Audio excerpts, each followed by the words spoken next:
Good morning students. जैसा कि हमने पिछली क्लास में क्या क्या पढ़ा उसके बारे में एक बार डिस्कस कर लेते हैं। पिछली क्लास में हमने एक तो पढ़ा था मेंडलवाद की पुनर्खोज किसने की, इसके लिए 3 साइंटिस्ट हैं।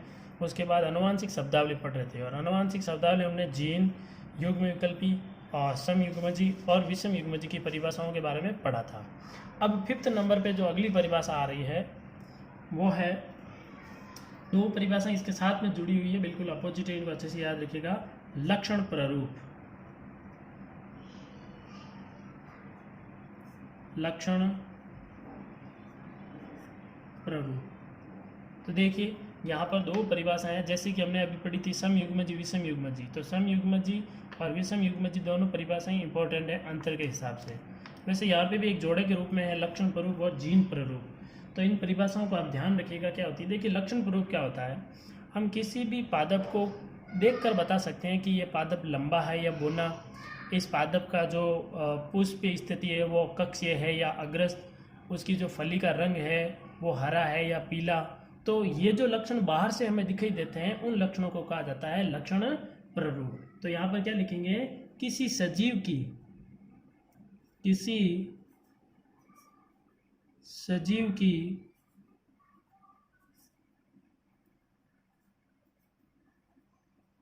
बाह्य प्रतीति, किसी सजीव की बाह्य प्रतीति, बाह्य प्रतीति मतलब बाहर से वो कैसा दिखता है, को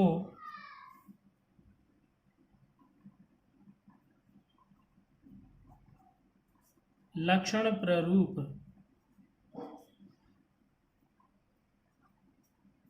कहते हैं। ठीक है, ये बहुत इंपॉर्टेंट परिभाषा है, इनको याद रखिएगा। अभी जो हम अनुवांशिकता की ये मेंडल के नियम पढ़ेंगे उन नियमों में इनका बहुत ही ज़्यादा उपयोग है। जैसे मैं अगर बात करूं कि इसके लिए किसी सजीव की बाह्य प्रतीति हम मटर के पादप में कैसे देखेंगे, तो मटर के पादप में उदाहरण के तौर पर अगर देखें तो जैसे मैं पादप को दूर से ही देख के बता सकता हूँ ये पादप लंबा है, तो वही है कि पादप का यानी लंबापन या फिर बोनापन, यानी जो लक्षण हम बाहर से देखकर बता सकते हैं वही उनके क्या लक्षण हैं, वो उनके लक्षण प्ररूप होंगे। एक परिभाषा जो कि बहुत इंपॉर्टेंट है, इसको भी याद रखिएगा, जीन प्ररूप, जीन प्ररूप।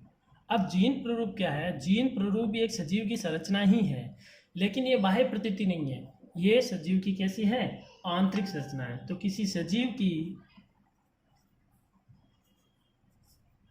किसी सजीव की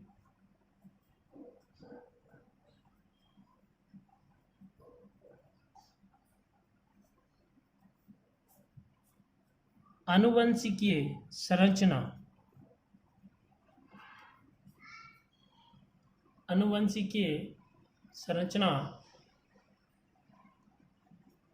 को जीन प्ररूप कहते हैं। यानी ये जो संरचना है इन संरचनाओं को हम देख नहीं सकते, यानी ये इसके आनुवांशिक यानी उनके गुणसूत्र होंगे, जो जीन होंगे उनके अंदर ये संरचना होगी, तो उसके आधार पर ही पादप की बाह्य संरचना बनेगी, यानी इनके आधार पर ही लक्षण प्ररूप देखे जाते हैं। तो इन संरचनाओं को तो हम देख नहीं सकते, तो ये संरचनाएं जो है वो इस प्रकार होती है। जैसे जैसे अब जैसे मैं कहूँगा समयुग्मजी,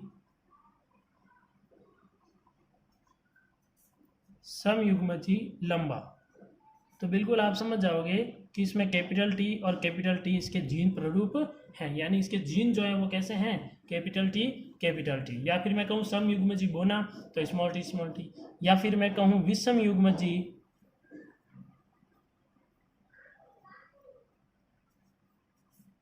विषम युग्मजी, तो ये हो जाएगा कैपिटल टी स्मॉल टी, यानी विषम युग्मजी में क्या होगा, कैपिटल टी और स्मॉल टी। तो ये देखो ये इसकी आंतरिक संरचना है, इन संरचनाओं को हम अंदर से नहीं देख सकते कि वो समयुग्मजी है या विषम युग्मजी है। ठीक है, तो ये हो गया जीन प्ररूप। ये दोनों चीजें हमारे जो अपने नियम पढ़ेंगे आगे, बहुत इंपॉर्टेंट पार्ट है इस चैप्टर का, तो उन नियमों में आपको ये चीज ध्यान रखनी है। चलिए अगली परिभाषा लेते हैं, प्रभावी लक्षण।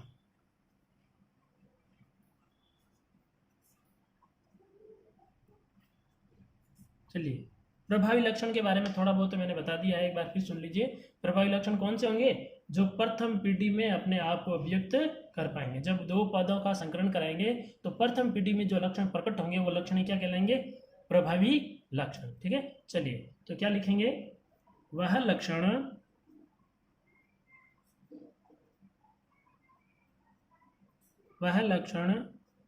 जो प्रथम पीढ़ी में अपने आप को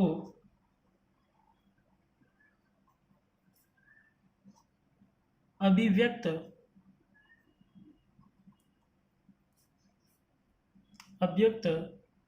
वह लक्षण जो प्रथम पीढ़ी में अपने आप को अभिव्यक्त कर पाते हैं, वो कैसे लक्षण होंगे? प्रभावी लक्षण होंगे। जो प्रथम पीढ़ी में जो लक्षण प्रकट होंगे तो वो लक्षण कैसे कहलाएंगे? प्रभावी लक्षण। अब यहां पर एक चीज और ध्यान रखिएगा, यहां पर जो प्रथम पीढ़ी होती है, प्रथम पीढ़ी,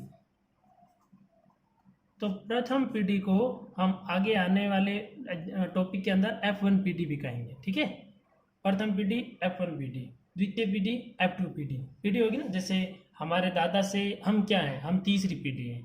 हमारे दादा से हमारे माता पिता क्या हैं? दूसरी पीढ़ी है, पहली पीढ़ी है, वो F1 पीढ़ी है, हम F2 पीढ़ी है। वैसे ही पादपों के अंदर दो पादपों का जब संकरण कराएंगे तो वो तो होगी जनक पीढ़ी। उनसे जो फल बनेंगे, बीज बनेंगे, उन बीजों को बोएंगे तो वो हो जाएगी उनकी संतति, तो वो हो जाएगी उनकी F1 पीढ़ी। वो पादप बड़े होंगे, उनसे फली बनेगी, फली से बीज बोएंगे और फिर पादप बनेंगे, वो हो जाएगा F2 पीढ़ी। तो इन पीढ़ियों का अपन अध्ययन करेंगे। चलिए अगली परिभाषा आती है अप्रभावी लक्षण।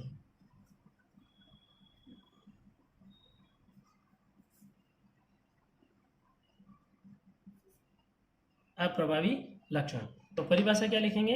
वह लक्षण जो प्रथम पीढ़ी में अपने आप को अभिव्यक्त नहीं कर पाते, उन्हें हम क्या कहेंगे? अप्रभावी लक्षण। जो लक्षण प्रथम पीढ़ी में प्रकट हो जाएंगे वो तो हो जाएंगे आपके प्रभावी लक्षण, और जो प्रकट नहीं हो पाएंगे वो कहलाएंगे अप्रभावी लक्षण। चलिए यहाँ तक कोई प्रॉब्लम नहीं है, तो चलिए आगे का पॉइंट लेते हैं, आगे की परिभाषा लेते हैं। चलिए आगे की परिभाषा में हम देखते हैं, हमारे पास एक और परिभाषा आ रही है, वो परिभाषा है एक संकर संकरण। ठीक है, ये 5th है, ये 6th परिभाषा, 7th, 8th और 9th है एक संकर संकरण।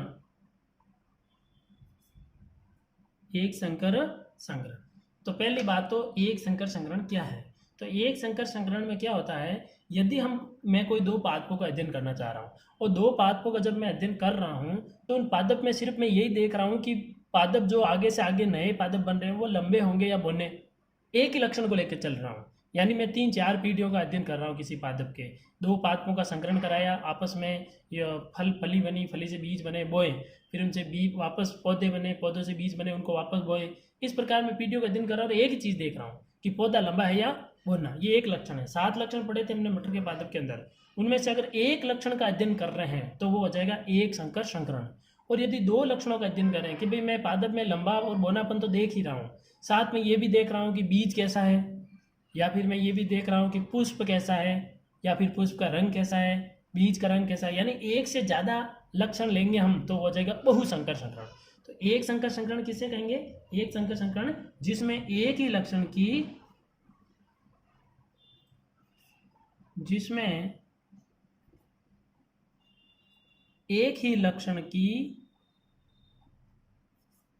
वंशागति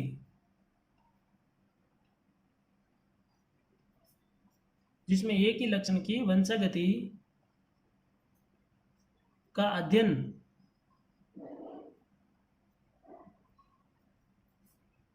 अध्ययन किया जाता है। भाई एक ही लक्षण की बात करेंगे उन पादपों के अंदर तो वो क्या कहलाएगा? एक संकर संकरण। यदि एक से ज़्यादा मैं लक्षणों की लेकर बात कर रहा हूँ या उस पर अध्ययन कर रहा हूँ तो वो हो जाएगा द्विसंकर संकरण। और मैं बहुत सारे लक्षणों को एक साथ बात करूंगा तो हो जाएगा बहुसंकर संकरण, और 2 लक्षण के लिए द्विसंकर संकरण, एक के लिए एक संकर संकरण। ठीक है, चलिए इसमें भी अपन पॉइंट लेंगे आगे। तो द्विसंकर संकरण और त्रिसंकर संकरण और बहुसंकर संकरण, इनकी मैं परिभाषा आपको नहीं लिखा रहा हूँ। अब एक चीज और समझिएगा, यहाँ पर एक व्युत्क्रम संकरण क्या होता है। 10th नंबर पे अपन परिभाषा ले रहे हैं व्युत्क्रम संकरण। व्युत्क्रम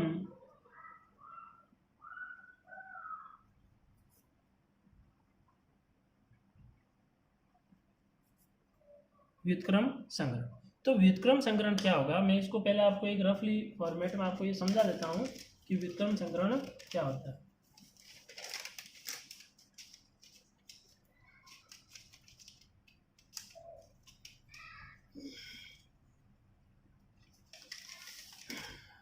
चलिए, इसके लिए आपके नोट्स खराब नहीं करेंगे, अपन स्क्रीनशॉट लेते रहेगा।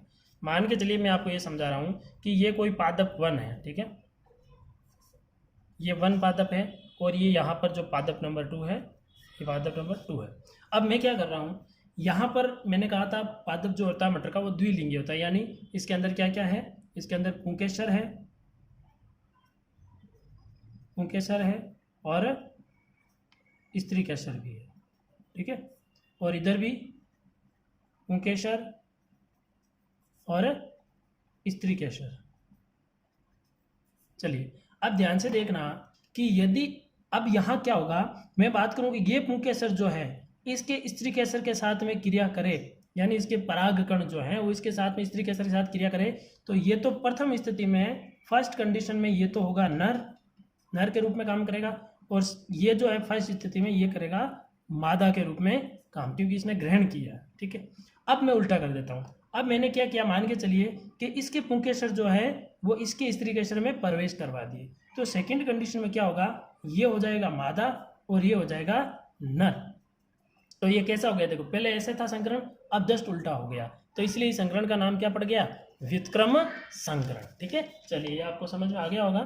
अब इसकी परिभाषा लिखते हैं, व्युत्क्रम संकरण क्या होता है। तो देखो वह संकरण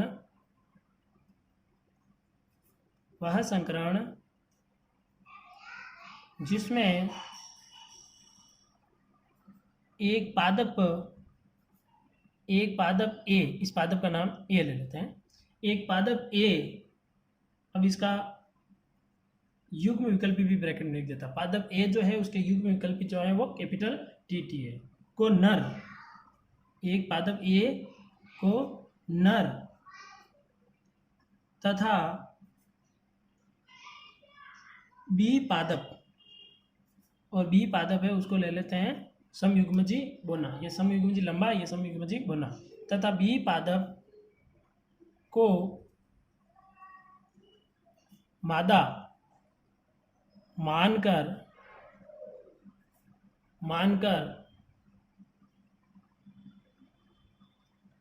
संकरण करवाते हैं। ठीक है, प्रथम स्थिति ये हो गई, ए को हमने नर मान लिया, बी को मादा मान लिया, और इनके मध्य क्या करवा दिया, संकरण करवा दिया। अब दूसरी स्थिति में क्या लेंगे,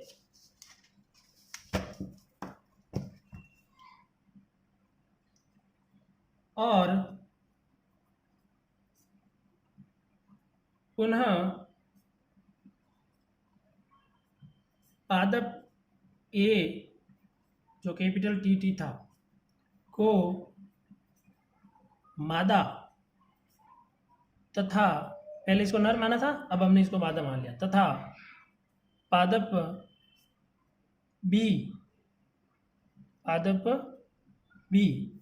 और बी पादप का युग्म क्या थे, स्मॉल टी को नर मानकर संकरण कराया जाता है, संकरण कराया जाता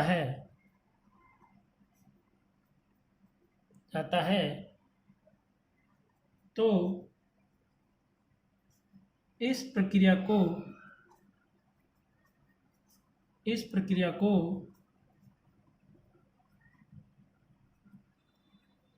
व्युत्क्रम व्युत्क्रम संकरण कहते हैं। बिल्कुल अच्छे से समझ में आ गया होगा। पहले पादप ए था उसको नर मान लिया, पादप बी था उसको मादा मान लिया, फिर दूसरी बार उनका संकरण करवा दिया। दूसरी बार क्या किया, जो ए था उसको मादा मान लिया, बी को नर मान लिया और संकरण करा दिया। तो ऐसे संकरण को अपन क्या कहेंगे, व्युत्क्रम संकरण। तो ये इससे जुड़ी कुछ परिभाषाएं थी जो आपको ध्यान रखनी है। इसके अलावा एक परिभाषा आती है जनक पीढ़ी। तो जनक पीढ़ी क्या होता है, संतति पीढ़ी प्राप्त करने के लिए जिन दो पादपों का अपन संकरण कराएंगे तो वो क्या होगा, जनक पीढ़ी होगी। यानी हमारे लिए हमारे माता पिता क्या हैं, जनक पीढ़ी, और हम उनके लिए क्या हैं, संतति पीढ़ी। ठीक है, तो संतति प्राप्त करने के लिए जिन दो पादपों का आपस में संकरण कराया जाता है उन्हें क्या कहा जाता है, जनक पीढ़ी। तो जनक पीढ़ी की भी एक परिभाषा लिख लेते हैं। हमने कितनी परिभाषा लिख ली, 10 लिख ली है। आगे 11 नंबर पे लेते हैं।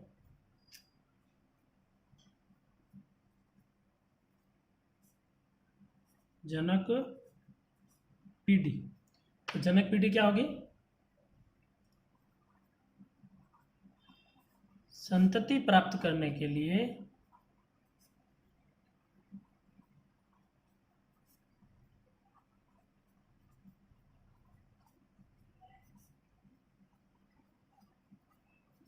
जिन पादपों का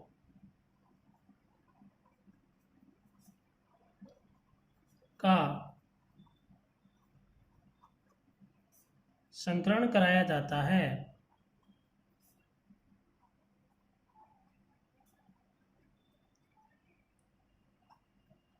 उन्हें जनक पीढ़ी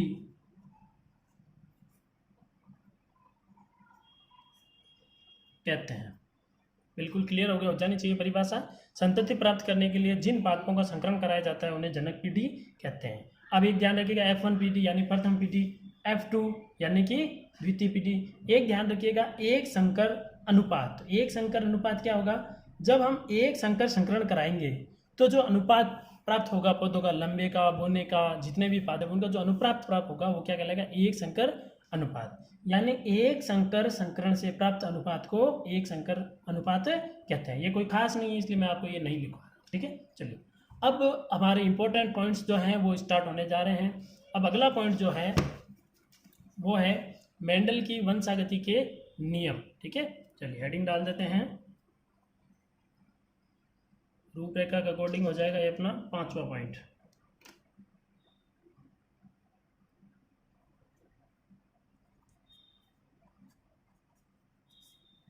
मेंडल के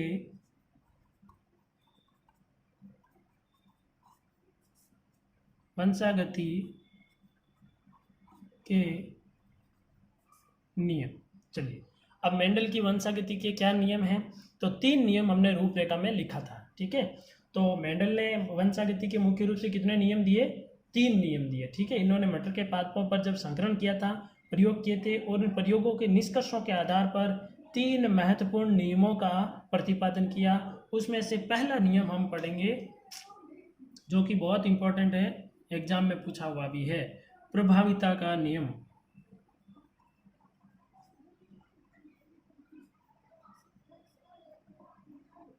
प्रभाविता का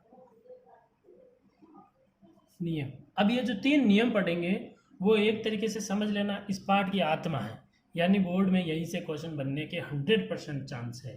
ठीक है, तो इनको आपको बहुत अच्छे से समझना है। ठीक है, तो प्रभाविता का नियम जो है वो हम नेक्स्ट क्लास में लेंगे। ठीक है, तो आज के लिए इतना ही, और जितना भी मैंने काम करवाया है उनको अच्छे से अपनी नोटबुक में, कॉपी में उतारें। ठीक है, और उसके अलावा अच्छे से याद भी करें। और अगला टॉपिक जो हमारा रहेगा प्रभाविता का नियम, हम वो नेक्स्ट क्लास में लेंगे। तब तक के लिए जय हिंद, जय भारत।